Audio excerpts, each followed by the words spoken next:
Mix by Yadav films Bhojpuri Sonu Chamoli. Jamui जिला में खिलल राज के नामा गिरिडीह जिला में खिलल हमर नामा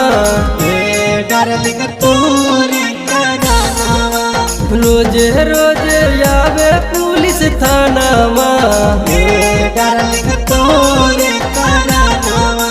रोजे रोजे आवे पुलिस थाना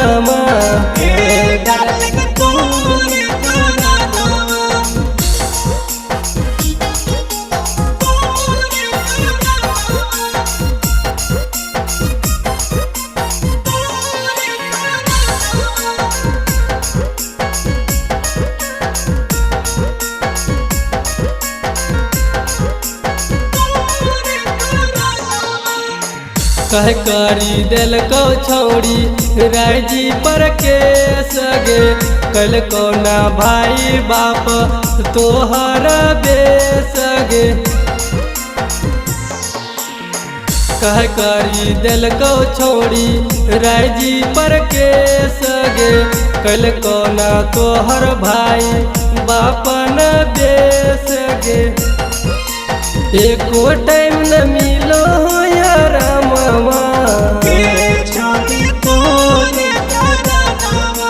जमुई जिला में खिलल राज के नामा एको टाइम न मिलो यार मामा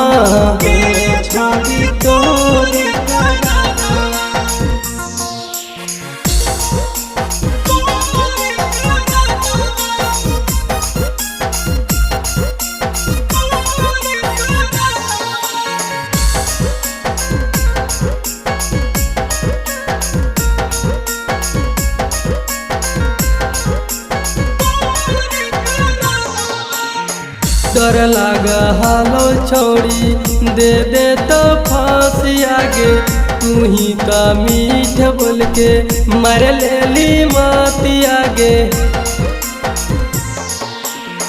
डर लागे हालो छोड़ी देख दे तो फांसी आगे तू ही तो मार लेली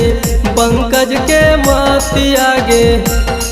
आगे संकट में पड़ल हो कुन दानामा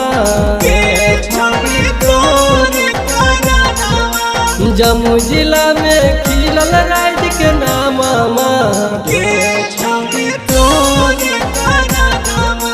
जमुई जिला में खिलल राज के नामा